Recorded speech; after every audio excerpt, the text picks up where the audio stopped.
les invitamos a entrar en la historia tal como la vivieron los primeros pobladores de Gran Canaria. Visitamos la fortaleza de Ansite, en Santa Lucía de Tirajana, para conocer el día a día de un poblado aborigen. Descubrimos la belleza de un lugar en el que la vida y la muerte transcurren a la par, alejadas del mundanal ruido. En pleno centro de Santa Cruz de Tenerife, el cementerio de San Rafael y San Roque.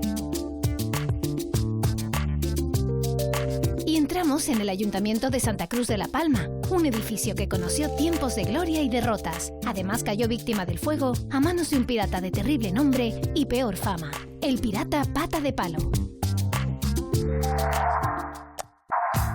Pues el sitio de Ansite fue el último reducto canario que fue conquistado por los castellanos, y aquí se produjo por parte de Pedro de Vera un sitiamiento, para los canarios no es muy bien recordado. Subiendo estas paredes verticales y riscos, me resulta una vida, la impresión me da una vida muy difícil. Una vida corta, 35, 40 años la edad media, y es bastante dura. El cementerio es importante porque es un cementerio decimonónico, modernista. Fue de los primeros que se hicieron al aire libre en las islas, porque antiguamente se enterraban en las iglesias y en las capillas. Entonces, cuando llegó el momento que hubo una fiebre amarilla, no hubo posibilidades de que enterraran ni en la ermita de la Santa Cruz, que es lo que ahora es la parroquia de la Concepción, ni en la ermita de Regla. Entonces tuvieron que buscar rápidamente un espacio donde habilitar todos los problemas de los enterramientos por la fiebre amarilla, que era una epidemia bastante importante. Hay 4 columnas, antiguamente tenían 15 relieves, hoy se conservan 8, y en todas ellas hay una serie de representaciones tomadas del humanismo, de la antigüedad clásica. Por ejemplo, hay un guerrero con una lengua afuera, que es representación de la calumnia. Hay otra, que, por ejemplo, que son 2 delfines con un ancla, que es representación de la fidelidad. En fin, hay todo un programa que habla... Que muestra ese equilibrio entre el bien y el mal. Hay que ver, qué interesante, Manuel.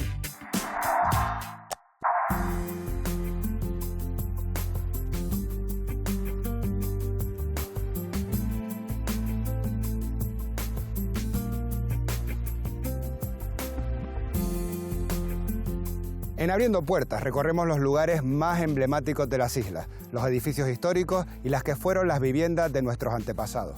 Pero hoy abriremos la que seguramente es la más antigua de las puertas que vamos a franquear. Tanto es así que de hecho no hay ninguna puerta como tal. Prepárense para visitar la morada de los últimos aborígenes de Gran Canaria, un monumento arqueológico de incalculable valor que nos llevará a tiempos muy pero que muy remotos. Hoy, en Abriendo Puertas, la fortaleza en Santa Lucía.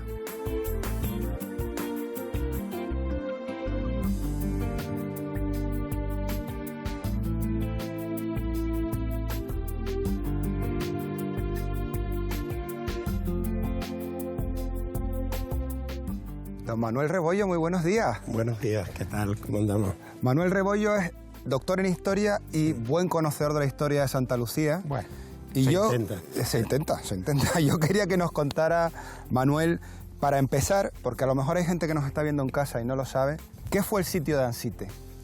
Pues el sitio de Ansite fue el 29 de abril de 1483. Fue el último reducto canario que fue conquistado por los castellanos, y aquí se produjo por parte de Pedro de Vera un sitiamiento, para los canarios no es muy bien recordado. En principio, cuando aquí se recluyeron los últimos canarios, vino Tenesor Semidán para que se rindieran a Pedro de Vera. No lo consiguió, sí consiguió que las mujeres se entregaran, y entre ellos la princesa Guayarmina, que era la futura esposa de Bentejuí. En el momento de esa entrega, el faicán se acerca a Bentejuí, lo coge por un brazo y lo lleva a un sitio que se llama el Despeñadero de Tirma. Se tiran los dos al vacío y mueren. A partir de ese momento, esta zona y toda la isla de Gran Canaria pertenece a la corona de Castilla. Ese es el momento del famoso grito, don Manuel, de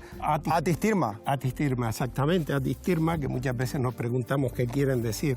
Pues quiere decir viva la montaña sagrada. Hay varias teorías. Yo quisiera saber, casi a su espalda, tenemos una que dicen que eso podría ser Ansite, y después también tenemos aquí la fortaleza que muchos años se ha llamado la fortaleza de Ansite. Usted, que es historiador, ¿qué sería lo correcto? En los años 60 se llevó a cabo una serie de preguntas a la Real Academia de la Historia de San Fernando para que decidiera dónde estaba Ansite.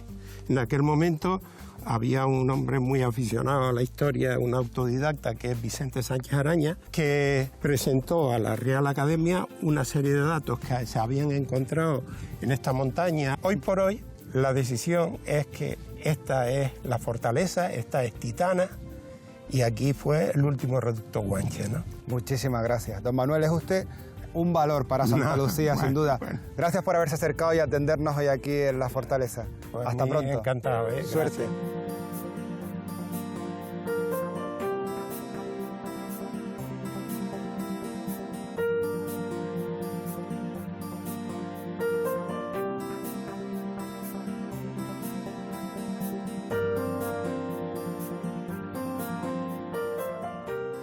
Llegando al túnel de la fortaleza, donde voy a encontrarme con Marco Moreno. Él es arqueólogo. Muy buenos días, Marco. Hola, Carlos, ¿qué tal? Un repechito al final, ¿eh? Un poquito. Marco, el túnel de la fortaleza. ¿Por qué se llama la fortaleza? Como hemos visto, tiene un carácter vertical, la topografía es muy abrupta, es fácilmente defendible. Aparte tiene unas supuestas murallas que hacen que el sitio parezca una fortaleza. Oye, ¿hasta cuándo se puede constatar que vivieron aquí los antiguos aborígenes? Momentos de la conquista, o sea, el siglo XV. Tenemos posiblemente constatación de que aquí hay población aborigen, aunque sabemos que vienen de mucho antes. ¿Aproximadamente? Sabemos como mínimo el siglo XII, o sea, el año 1100 en adelante. A través de dataciones de carbono 14 sabemos cuándo vivían aquí. En este caso datamos una pequeña semilla de cebada, se mandó a Miami, que es donde está el laboratorio que nosotros con el que solemos trabajar, y nos dice que esa semilla es del siglo XII. Quiere decir que alguien en el siglo XII cultivó y guardó esa semilla. Que esté en el siglo XII no significa que antes no hubieran personas viviendo, con lo cual podemos más o menos decir que hace 1000 años, redondeando, podía haber personas viviendo aquí. Este fácil acceso a toda esta riqueza arqueológica será también parte de lo que está intentando recuperar el proyecto, ¿no? Llevamos aquí desde el 2007. La idea del proyecto es recuperar el espacio, coger el yacimiento, que ahora son un montón de piedras rotas para mucha gente, y transformarlo en una especie de parque arqueológico donde la gente pueda disfrutar de cómo era el modo de vida antiguo. Enfrente estoy viendo una cueva en la que me estabas comentando antes que existen verdaderas pinturas rupestres. Sí, la verdad que sí. parece si nos acercamos, sí. Vamos para allá.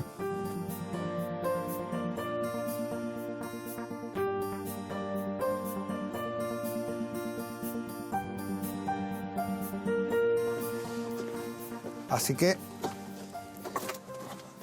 estos son pinturas rupestres, ¿también están datadas? No, Marco. las pinturas en este caso no están datadas. ¿Y tiene algún significado? Tienes que imaginarte que esto es el esqueleto de la cueva. Es como si tú cogieras tu casa, picas todos los encalados y te quedas con el bloque. Entonces tenemos ahora los ladrillos. Y nos han quedado trocitos de esa decoración, de ese encalado. En este caso el encalado sería esta parte blanca, estas argamasas, que posiblemente estén hechas con ceniza ahí y tierra. Y esto que es almadre, que es pintura. Lo que no sabemos, como tú preguntas, el significado, si es solamente un tema estético o un tema de protección. ¿Se conoce un poco cómo era la vida social de los antiguos aborígenes? Algo sabemos. Es una sociedad altamente jerarquizada. En este caso estaban los nobles, que son los gualartemes, los guaires, los faicanes, y después estaban los villanos, la masa trabajadora. Esta gente moría con 35 años, 40 ya eran viejos. Había carestías, había mucha hambre, y no se llevaban todos bien. Entre los propios pueblos o zonas de habitantes de una zona a otra, había también conflictos. Posiblemente. No eran tan felices ni eran tan amigos unos de otros. Oye, ¿qué te parece? Creo que hay cuevas casas, ¿las podemos ver? Sí, claro, vamos.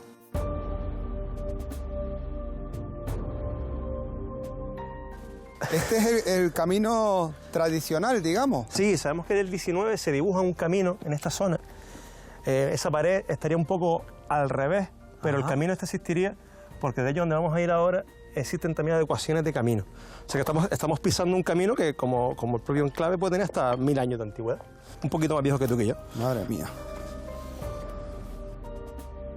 Subiendo estas paredes verticales y riscos, me resulta una vida La impresión me da una vida muy difícil por aquí, ¿no? Sí, hombre, como te decía, una vida corta, 35, 40 años la edad media, y es bastante dura. Estaba yo pensando, Marco, que realmente cazaban los guanches, pues yo te he dicho hay piezas de caza, pero a lo mejor... Guanches son los de Tenerife, los de aquí los son antiguos aborígenes. Aborígenes o canarios, antiguos canarios. Y cazar sí cazaban, pero no podemos pensar en un jabalí, en ciervos, porque nunca han existido. Sí. Se cazaban pues lagartos, pájaros, gaviotas. Así que esto es la cueva. Esta es la cueva. Marco, la cueva vivienda. La cueva vivienda. Te digo, Marco, que las cuevas que al final son un poco espacios de protección, pero también de recogimiento. ¿Creían los antiguos aborígenes también en cosas? ¿Tenían sus creencias, sus religiones? ¿Se sabe algo al Yo respecto? creo que el ser humano, de que el ser humano cree en algo. En las crónicas hablan de ciertos ritos relacionados con el ganado, hablan de Acorán, de Magué, se mezclan las cosas. Estaba el Faikán, el que se encargaban, por ejemplo, de la vida religiosa, por decirlo así. Y después había una especie de monjas, las Arimaguadas, que también tenían una vertiente religiosa, con lo cual te puedo responder que sí creían en algo. ¿En qué en concreto? No lo sabemos. Me decías, Marco, que esto que vamos a ver sí es fundamental porque al final es el sustento de los aborígenes, ¿no? Claro, ellos cultivaban, eran agricultores, y era vital para ellos la conservación de lo que plantaban. Ese grano de lo que De la recolectaban. cebada, del trigo, de las habas, de las lentejas. Se guardaban en estas cámaras, estos silos, donde ellos los tenían perfectamente adaptados para guardar ese grano de un año hacia otro. Y lo que tenemos aquí es una cueva con varias cuevas internas. Aquí tenemos la ranura donde la puerta... El marco, exactamente. Donde estaría la puerta. ¿Ves esta parte blanca? Que posiblemente fuera una argamasa que permitía sellar perfectamente para que los bichos no se comieran la cosecha. Me decías que Gran Canaria precisamente era un sitio muy poblado. Era muy poblado, la densidad de población era bastante alta, mucho más que incluso que zonas de Castilla de la misma época, ¿no? ¿Cómo era la familia? No lo sabemos, pero posiblemente mucho más amplia que lo que tenemos ahora. Me han dicho que en este sitio también hay una leyenda de una bruja que mantuvo a los curiosos alejados mucho tiempo. Y yo creo que parte de la conservación, en algunos casos, veía del miedo que traía este sitio. Había un tremendo pedazo de piel de vaca llena de monedas de plata. Ajá. En una de estas cuevas. Decían que la gente que se había atrevido a ir a buscar esas monedas, pues tenía que descolgarse de una cuerda, pues una mano negra que salía de la nada, cortada con una tijera y te ibas a un precipicio. Marco, Carlos, muchísimas gracias. Espero llegar sin despeñarme. Sí, grita. Cualquier caso, yo te oiré. Venga, hasta suerte. luego.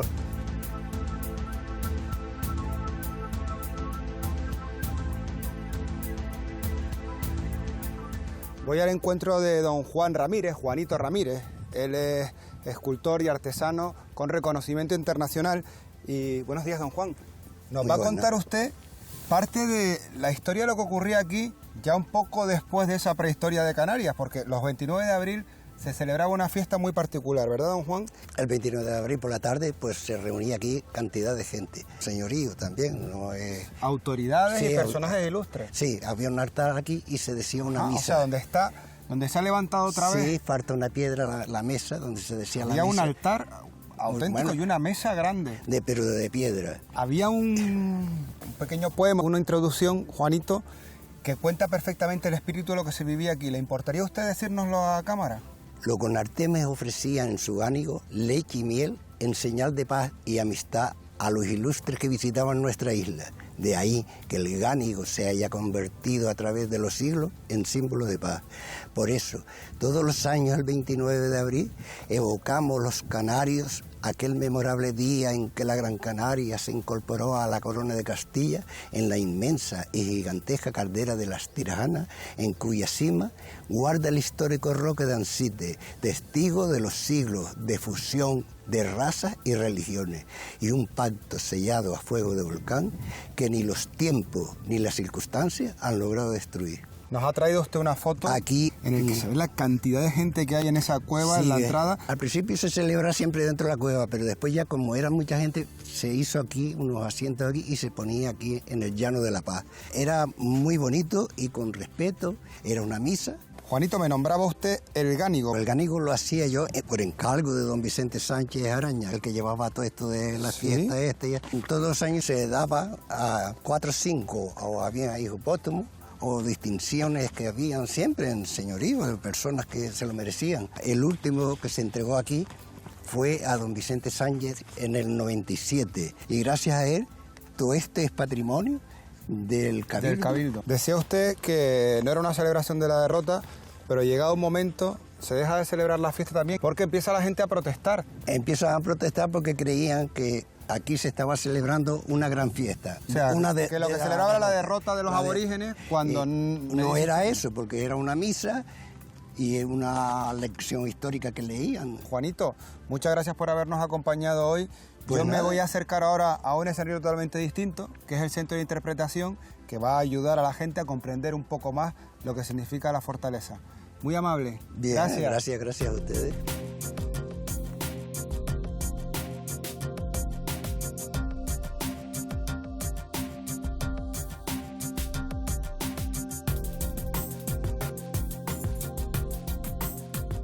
Este precioso edificio es el Centro de Interpretación de la Fortaleza. En él voy a encontrarme con Gladys Almeida, una de sus responsables, para que me cuente qué se está desarrollando en su interior. Hola Gladys. Hola Carlos. ¿Qué tal? ¿Cómo estás? Bien. ¡Mua! 2 besos. Gracias por atendernos. Un placer. Gladys, tú eres licenciada en Historia y eres responsable también de parte de este proyecto. Cuéntanos, ¿cuál es tu labor? Pues me encargo de que todo el conocimiento científico, traducirlo. Que nos llegue a los humanos de a pie, digamos. Exactamente. A los aborígenes Sí, porque- actuales. Exacto.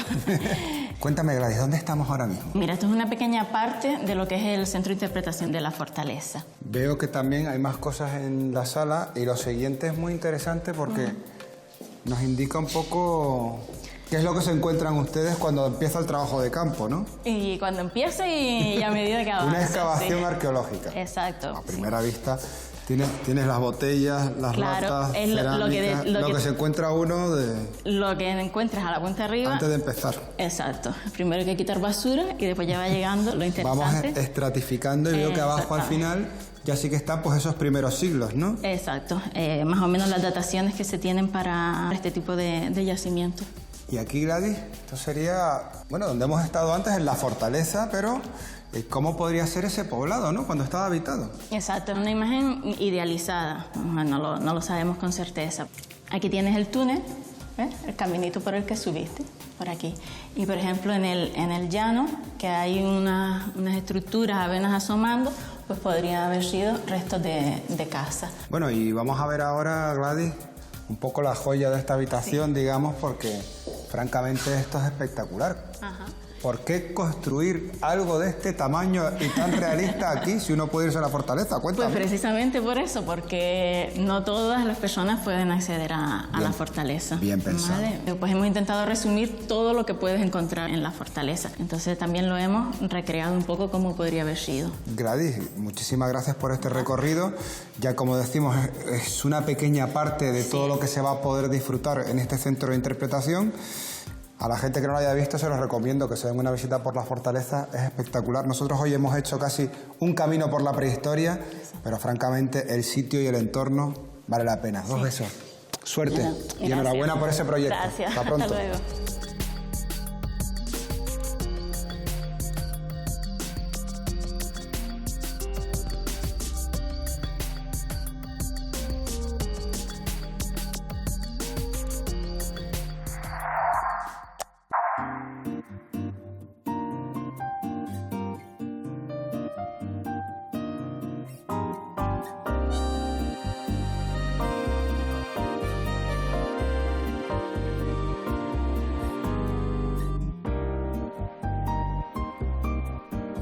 La humanidad ha tratado durante toda su historia de aceptar la muerte como parte de la vida.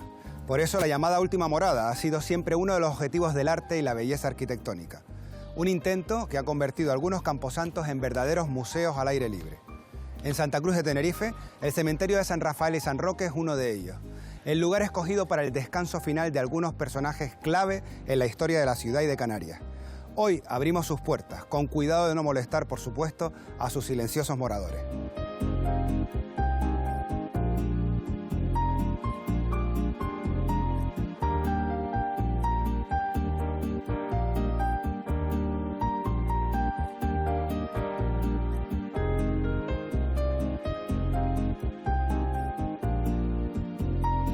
Vengo al encuentro de María Teresa Laborda, presidenta de la Asociación Parque Funerario. Muy buenos días, María Teresa. Buenos días, Carlos. Gracias por recibirnos. Encantada. Oye, querías que quedáramos aquí porque este árbol es muy especial. Es un árbol especial porque se llama Ficus religiosa.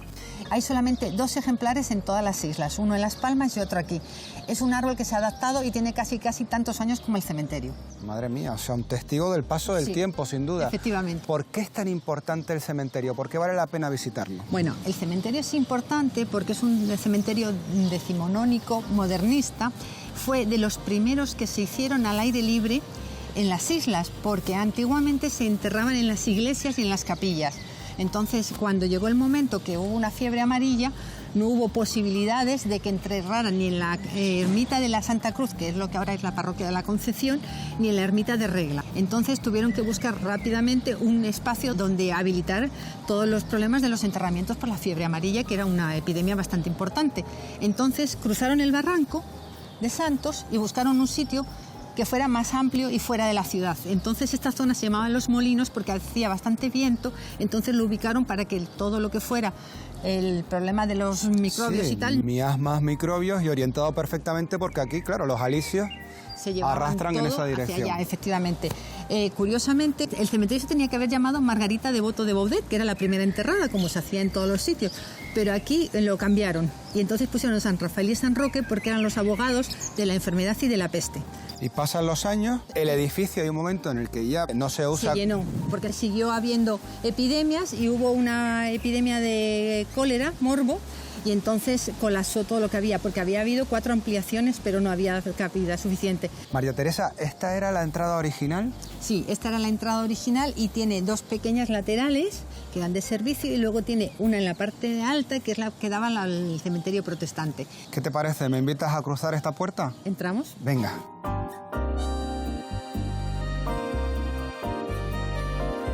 Muchas gracias. Gracias. María Teresa, ¿por qué se hace necesario crear la asociación? El cementerio se clausura en 1939. Se podía seguir enterrando porque los panteones tenían propietarios. Llega un momento en que se abandona por completo. Entonces cae en una desidia terrible, no se cuidan, no se mantienen los jardines, no se mantienen las lápidas, empieza a haber desmanes en cuanto a robos. María Teresa, esta piedra que estamos pisando es también un tesoro, ¿no? Es un tesoro porque esta piedra es laja charnera, se sacaba de las canteras del sur de la isla y se llevaba en los barcos como lastre para cuando lo viajaban a América. Y cuando llegaban a América, en Puerto Rico, San Juan de Puerto Rico y La Habana, tiene montones de plazas y de calles que están puestas estas piedras. Son muy importantes, es muy difícil conseguir la charnera ahora mismo, así que en el periodo de restauración que están haciendo tienen que tener muchísimo cuidado para no partirlas, porque casi te diría que son insustituibles. ¿Cuántas personas pueden estar enterradas en este cementerio? Ahora mismo debe haber unas 35.000. ¿35.000? Sí, porque en este cementerio, aparte de la parte católica y la parte anglicana, hay 2 fosas comunes enormes, producto de las epidemias. Lo que ocurre es que, por ejemplo, los personajes ilustres de Santa Cruz, muchos de ellos están trasladados al Panteón de Hombres Ilustres que hay en Santa Lastenia. Por ejemplo, la tumba de Imeldo Serís sigue manteniéndose, pero él ya no está. Irineo González tampoco está aquí. Aquí enterrados supongo que habrá personas muy importantes, testigos de la historia de ese siglo XIX en Tenerife. ¿Recuerdas alguno? Bueno, pues mira, está Eduardo Domínguez Alfonso Villarreal y Feo, que fue el primer presidente del Cabildo. Está Victorina Bridú, que fue una poetisa importantísima que vino de Gibraltar. José María de Villa, que fue uno de los que se preocupó de que este cementerio tuviera muros y que además lo consiguió poniendo dinero de su bolsillo. Y también recordar a Juan José Pérez González, que fue beneficiario de la iglesia de la Concepción. Es curioso porque está enterrado aquí, pero está enterrado en vertical porque era una dignidad eclesiástica. María Teresa, los actos del recuerdo, ¿qué son? Son unos actos que hacemos todos los años el día 1 de noviembre. El acto son muy sencillos, elegimos un personaje aquí, lo contamos, tenemos un cuarteto de cuerda que nos hace un pequeño concierto. Todo ello para seguir rememorando este cementerio, de que no caiga en el olvido y de que las personas vayan conociendo el cementerio San Rafael y San Roque, porque es una memoria viva y tiene la historia de todos los santacruceros que consiguieron que esta ciudad saliera adelante. María Teresa, muchísimas gracias por habernos acompañado hoy. Mucha suerte con todo ese trabajo que tiene por delante la asociación. Y me comentabas que católicos, judíos y protestantes coexistiendo en el mismo espacio. En el mismo espacio. Eso quiero hablarlo yo con Carlos dentro de un momentito, así que me voy a su encuentro. Gracias, hasta pronto. Muchas gracias.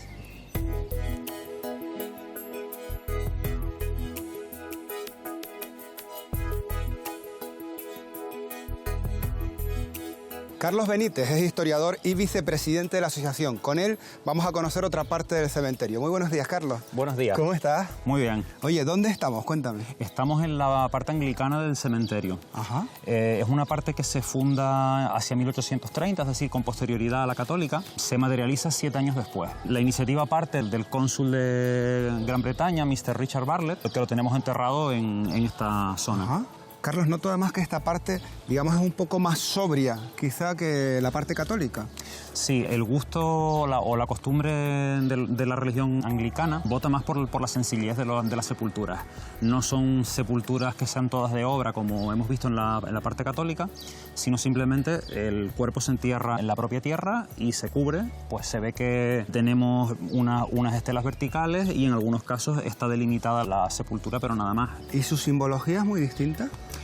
No necesariamente, porque piensa que son cristianos, aunque sean anglicanos o luteranos, pero sí vemos que les gusta la cruz celta, que bueno, pues es una... Sí, es casi la más representada, ¿no? Dentro del arte de los países del norte de Europa, pues está más representada.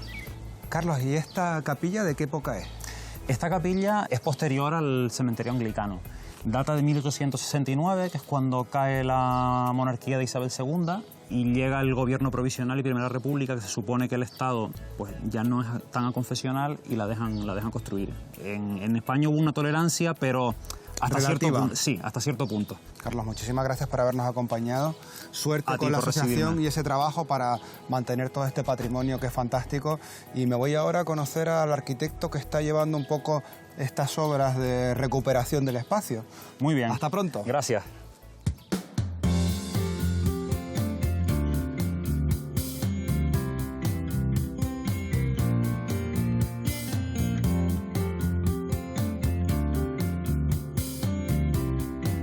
He quedado con don Germán Delgado. Él es arquitecto y responsable de Patrimonio Histórico del Ayuntamiento de Santa Cruz de Tenerife. Muy buenos días, don Germán. Buenos días, ¿Cómo estás? Gracias por acompañarnos.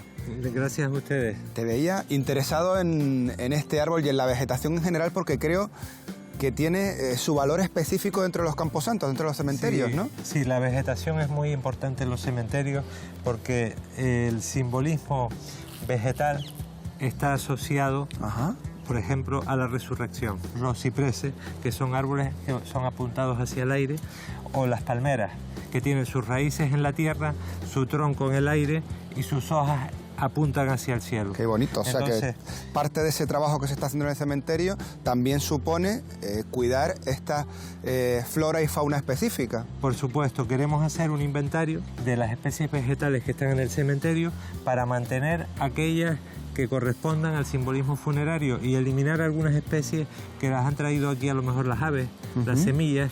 Germán, ¿por qué está el cementerio en este lugar específico? Quiero decir, para alguien que viene de fuera está muy en el centro casi de la ciudad, ¿no? Los especialistas en este tipo de cosas creen que una orden que se dictó a finales del siglo XVII por Carlos III fue la causa de que los cementerios salieran del interior de las iglesias. Había una teoría que se asociaban determinadas enfermedades al hecho de que los cadáveres estuvieran enterrados en el interior de los templos. Y aquí en España hubo una epidemia muy grande en el municipio de Pasajes, en Guipúzcoa, y a partir de ahí se dictó esa Real Orden que obligaba a que los cementerios se construyeran en las afueras de las ciudades y a favor del viento, y además tenían que estar amurallados.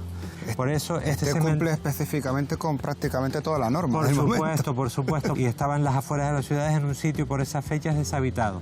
Lo que ocurre es que con el paso del tiempo la ciudad ha ido creciendo y ha ido envolviendo al cementerio y ha quedado ya en el centro de la ciudad. Hemos llegado a este sitio. Sí. Y veo, pues, esta puede ser probablemente la tumba, el panteón más grande del cementerio. Sí, este es el panteón, efectivamente, este es el más grande del cementerio. ¿Lo vemos? Sí, muy bien, vamos a pasar. ¿De quién era este panteón? Aquí está la familia del panteón, mira, Juan Aguilar Solana. Es un panteón de estilo neogótico, como verás. Lo que pasa es que es un panteón neogótico un poco tardío, porque en 1930 ya es un poco tarde para este tipo de panteones. Veo que tiene como incluso su pequeña capilla, ¿no? Sí. Faltan algunas cosas, supongo que la familia en su momento se las habrá llevado. porque como sabes estos son concesiones administrativas y tienen un plazo de caducidad. A pesar de estar enterrada aquí gente notable, solo veo un panteón como este. ¿Por qué no hay más? Eso dependerá de la capacidad económica de la familia. Aquí hay otros panteones bastante suntuosos y también hay panteones suntuosos que han sido trasladados al cementerio de Santa Lastenia. Entonces la intención, Germán, es que cuando se terminen estas obras, que irán supongo que al ritmo de la economía también, como casi todo, sí, pasito tum tum, como diríamos, ¿no? Se podrá visitar otra vez este cementerio. El cementerio es un recurso cultural y es un recurso turístico también. Aquí viene gente en los cruceros y vienen a ver el cementerio y muchos salen decepcionados por ver el estado en que se encuentra, que esto no ocurre en otros países. Germán, ha sido interesantísimo compartir este paseo contigo y descubrir que los cementerios tienen también su valor histórico y artístico, como cualquier otro edificio. Por supuesto. Muchísimas es la morada de la gente que cree en la trascendencia. Estupendo. Hasta la pronto, última gracias. morada. Adiós, Carlos.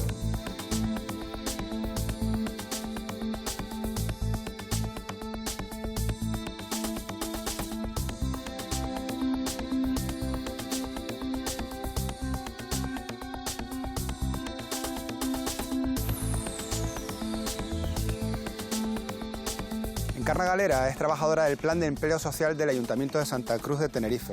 Muy buenos días, Encarna. Hola. Gracias por atendernos. Te interrumpo un momento en tu trabajo. No, gracias a vosotros. Para que nos cuentes cómo es esto de trabajar en un cementerio del siglo XIX. Pues es un sitio muy especial.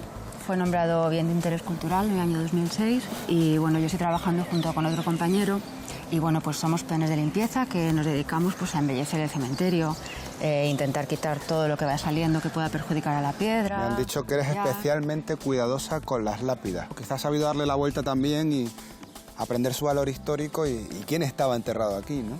Sí, ten en cuenta que este es el cementerio de Santa Cruz del siglo XIX, entonces no tiene esa connotación de que haya enterramientos recientes.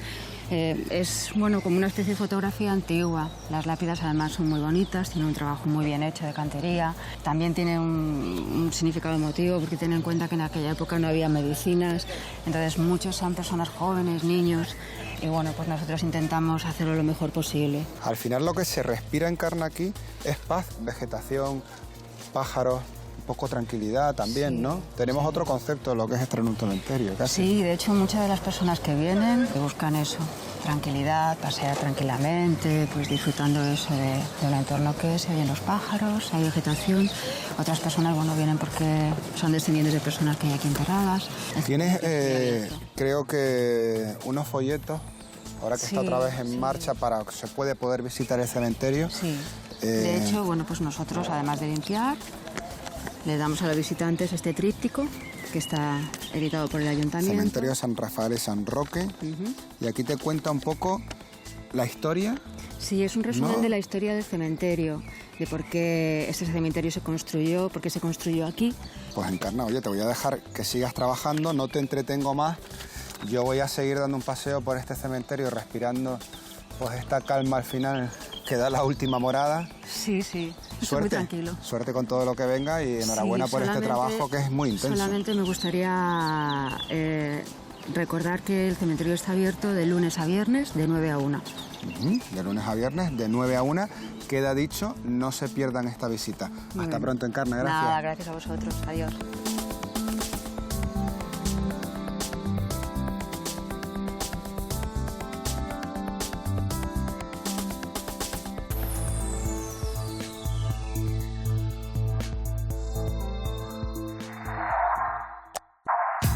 Hay 4 columnas, antiguamente tenían 15 relieves, hoy se conservan 8, y en todas ellas hay una serie de representaciones tomadas del humanismo, de la antigüedad clásica. Por ejemplo, hay un guerrero con una lengua afuera, que es representación de la calumnia.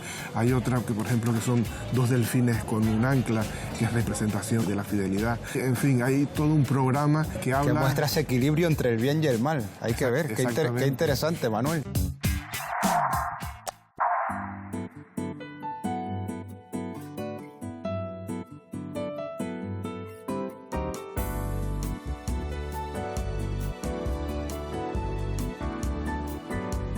Todos hemos escuchado hablar alguna vez de aquel malvado pirata Pata de Palo. un personaje que poblaba las leyendas y los cuentos infantiles, pero que en la vida real dejó su huella en muchos de nuestros lugares. Como en Santa Cruz de la Palma, que vio como la ciudad era asolada en manos del feroz pirata allá por 1553.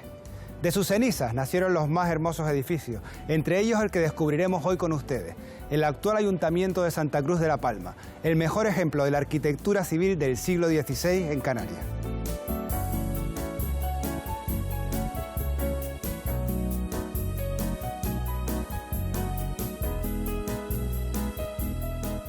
Don Manuel Poggio Capote, muy buenos días. Muy buenos días, Carlos. Cronista oficial de la ciudad de Santa Cruz de la Palma.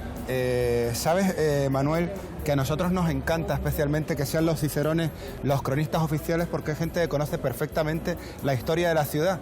Y hoy estamos delante del ayuntamiento y contigo porque es un edificio que a primera vista probablemente uno no se dé cuenta de la importancia que tiene, ¿no? No, porque tiene un programa iconográfico. La fachada del ayuntamiento tiene un programa humanístico en el que habla de las virtudes del buen gobierno y los peligros del mal gobierno, de los vicios que puede caer el gobernante cuando no hace bien uso de su gestión, de su autoridad a nivel político. Creo que está representado incluso en alguna de las bases de las columnas. Hay 4 columnas, antiguamente tenían 15 relieves, hoy se conservan 8, y en todas ellas hay una serie de representaciones tomadas del humanismo, de la antigüedad clásica. Por ejemplo, hay un guerrero con una lengua afuera, que es representación de la calumnia. Hay otra, que por ejemplo, que son 2 delfines con un ancla, que es representación de la fidelidad. En fin, hay todo un programa que habla... Que muestra ese equilibrio entre el bien y el mal. Hay que ver, qué interesante, Manuel. Y tan actual también. Sin duda.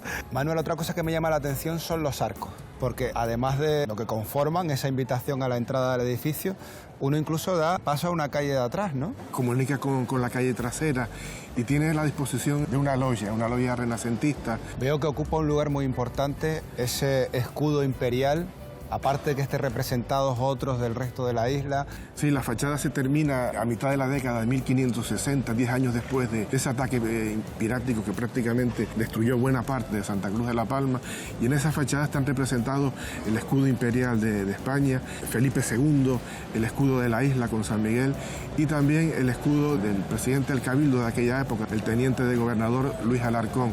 Y aparte de eso, en 2 de las ventanas rectangulares, unos relieves inspirados en los trabajos de Hércules, que habla un poco de ese gobierno y cómo hay que hacerlo. Oye, ¿qué te parece si vemos el interior? Pues pasemos, adelante. Vamos.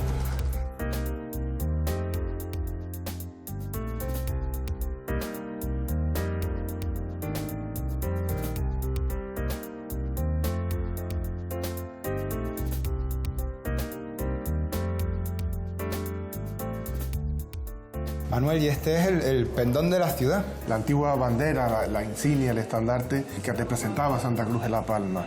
Hasta hace unos años se creía que era el pendón o la bandera de la conquista, pero estudios recientes han... Decían que era como la bandera que traía Fernández de Lugo. Sí, pero eso... El conquistador, pero no. No es así, es muy posterior, es de 1530, 1540. Me decías que hay una leyenda que se llegó a creer que esto lo había tejido la propia reina Isabel de España. Existe una leyenda local que el pendón fue bordado por Isabel la Católica junto a su grupo de camareras, pero es una leyenda, como vemos, infundada, dado que las fechas de elaboración es bastante posterior.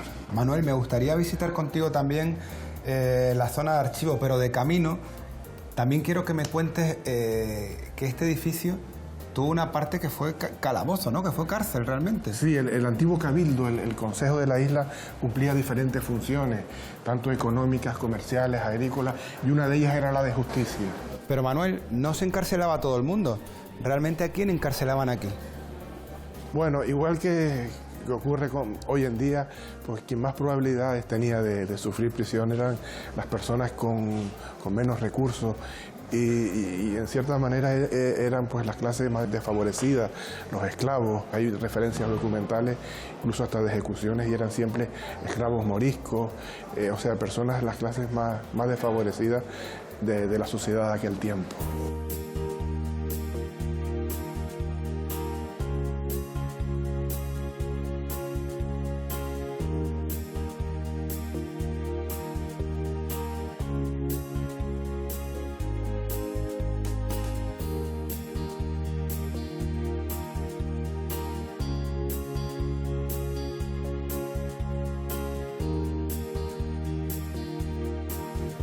Así que este es el antiguo archivo del ayuntamiento. Sí, esta era la sede de donde se guardaba la documentación, y no solo del ayuntamiento, porque también aquí se recogía la documentación de lo que era el antiguo cabildo, y aquí quedaba reflejada pues todo lo que ha sido la historia y el discurrir de la isla casi a lo largo de 5 siglos. Manuel, no sé si quedó algo del antiguo archivo en el anterior edificio después del incendio, después del ataque del pirata Patapalo. No, prácticamente no se salvó nada, alguna pieza documental aislada, pero el resto de la documentación se perdió por completo. Y casi esos primeros 50 años de historia de la isla de La Palma han quedado en una nebulosa. La verdad que el ataque de Pata de Palo fue un trauma a la ciudad. ¿Quién era este Leclerc y qué es lo que buscaba en La Palma?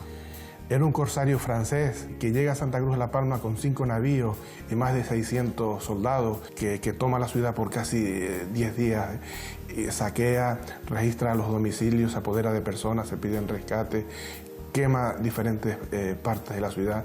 Manuel, otra de las cosas que parece que no está clara o bien constatada es cómo se va a Patapalo o si lo echan. Dice la historia que Garafía puede ser ese punto de origen de la resistencia, ¿no?, a ese ataque. Hay algunos autores que dicen que Pata de Palo se marchó por sus propios medios, pero hay numerosísimas fuentes que hablan de que hubo una resistencia local que lograron expulsar a los corsarios franceses. Y ahí es donde entra Baltasar Martín, el héroe garafiano, que se supone que hizo frente a aquellos invasores y, rodeado de los vecinos de la isla, logran vencer a los invasores. Yo quiero ver el corazón de la vida democrática de un ayuntamiento, que además en este caso es la joya del edificio, que es el Salón de Plenos. ¿Te parece si lo vemos? Adelante, vayamos. Vamos. Gracias.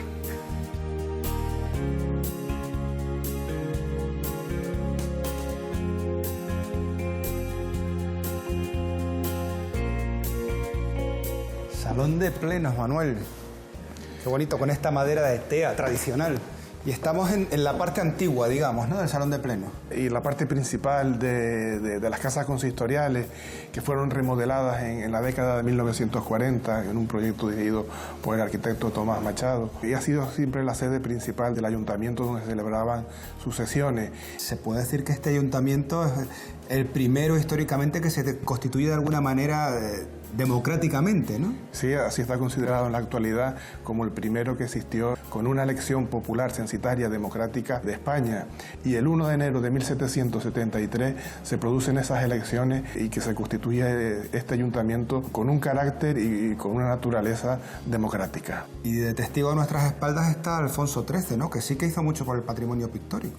Fue adquirido en 1911 a uno de los pintores del panorama nacional artístico quizás más destacados, como fue Tomás Martín Rebollo, y es una de esas piezas artísticas que hoy se conservan en el ayuntamiento, que tiene una buena serie de fondos pictóricos, y otro es, por ejemplo, el cuadro que hoy en día preside la otra parte del salón de sesiones, que es la fiesta palmera de Manuel González Méndez, pero que sin duda mucho mejor que yo podrá hablar de él don Francisco Trujillo, quien trabajó en esta casa durante más de 30 años. Ajá, pues me voy a hablar con él. Manuel, muchas gracias por habernos acompañado esta mañana. Muchas gracias a ustedes. Hasta pronto. Hasta pronto, buenos días.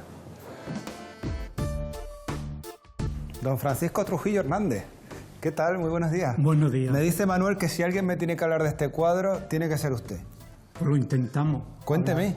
Pues el cuadro que tenemos a nuestra espalda es pintado por el pintor palmero, don Manuel González Méndez, en 1878, y él refleja la romería a Santa Lucía. Las mujeres que van en la barca, cada una tiene un traje típico distinto, y es su traje típico de gala. Un cuadro y un salón de plenos como este que usted conoce perfectamente, porque ha trabajado muchos años en este edificio. 32 años. Ajá, ¿y qué hacía? Cuénteme, Francisco. Pues mi labor era de ordenanza. Ajá. Y la ordenanza es, digamos, el recorrer todos los puestos del ayuntamiento, todas las oficinas, llevar la documentación de un sitio para otro y de todas aquellas cuestiones o tareas que te manden los demás compañeros. O sea, Francisco, ¿podemos decir que usted conoce el edificio como la palma de la mano? Pues sí. Conozco el edificio como la palma de mi mano en mi segunda casa. ¿Y qué le parece, Francisco, si me enseña la zona noble? Porque he visto un trabajo, unos artesonados, unos frescos, una escalera imperial que quiero verla de su mano. Pues vamos allá y te la explico. Fantástico. Vamos.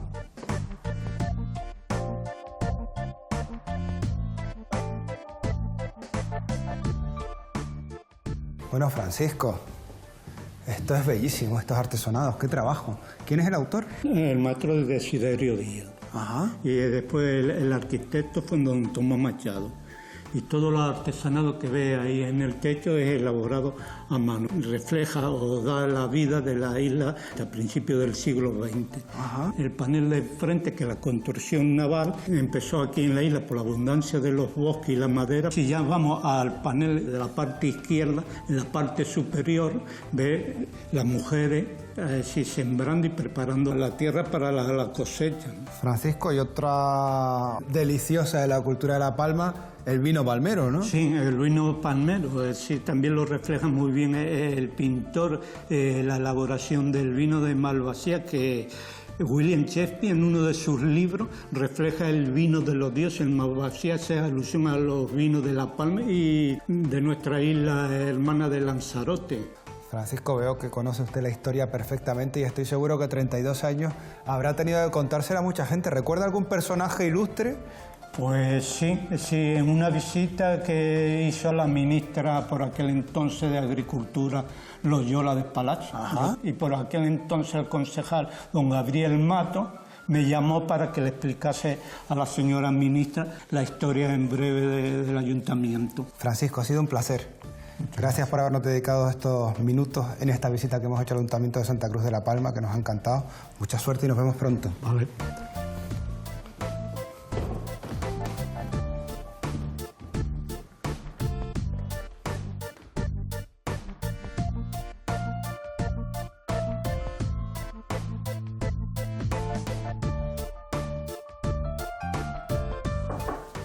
¿Se puede? Adelante. Hombre. Buenos días, señor alcalde. ¿Qué tal, Carlos? Cabrera. ¿Qué tal? ¿Cómo Alcalde de estamos? Santa Cruz de La Palma, muy bien. Bien. Muchas gracias por recibirnos, por dejarnos grabar en un edificio tan bonito y veo que su despacho también es un sitio con mucha historia. Fantástico para trabajar, supongo. Sí, la verdad que sí. Lo que has visto hoy en este ayuntamiento que tiene tanta historia, pues este despacho también tiene un contenido histórico importante, ¿no? La satisfacción que tiene uno ser alcalde de la ciudad, desempeñarlo en este despacho tan bonito y con tanta historia en su haber, pues la verdad que da una satisfacción inmensa, ¿no? Una responsabilidad y supongo que este año más porque es año de bajada. Sí, la verdad que este año en este despacho pasan muchísimas cosas, ¿no? Y uno que no tiene tanta experiencia en organizar este tipo de eventos tan grandes, pues la verdad que a veces se ve con muchísima responsabilidad, ¿no? Y bueno, desde este despacho pues de alguna manera se dirige todo el contenido de una bajada, a pesar de que todos los concejales están pues metidos de lleno hace muchísimos meses en esta labor, pero es verdad que hay una responsabilidad muy grande y se están tratando temas muy importantes para la ciudad, ¿no? Señor alcalde, muchísimas gracias. Sigo conociendo el edificio y Bien. espero vernos pronto. Suerte. Muchísimas gracias a ustedes por venir.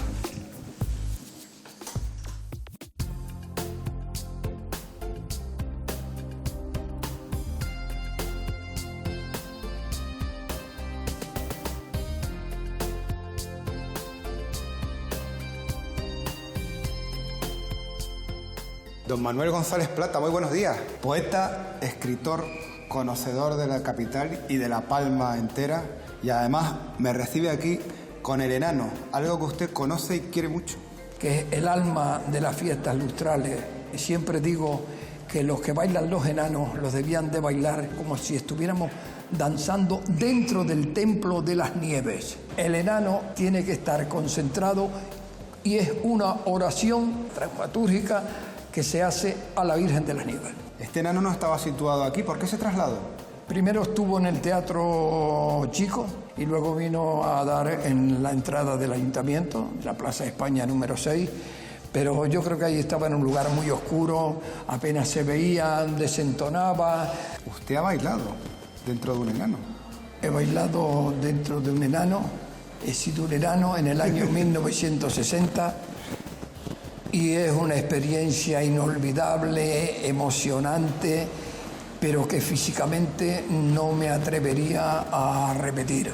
En los círculos literarios, usted se llama, o le llaman vejeque, más palmero imposible, ¿no? Sí, más palmero imposible, es una planta muy noble, no necesita cuidados de ninguna manera.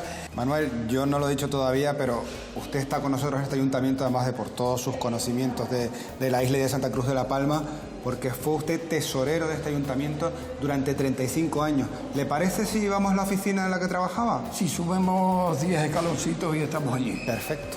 Vamos a verlo.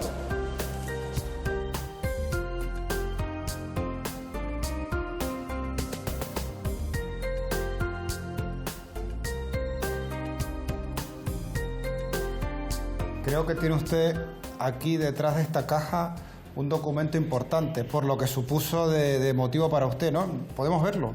Sí, yo calculo... Adelante, ábralo usted. Eso fue un pequeño recuerdo que dejé aquí. Esto es una caja de verdad, una caja fuerte antigua. Una caja fuerte antigua que está en pleno funcionamiento.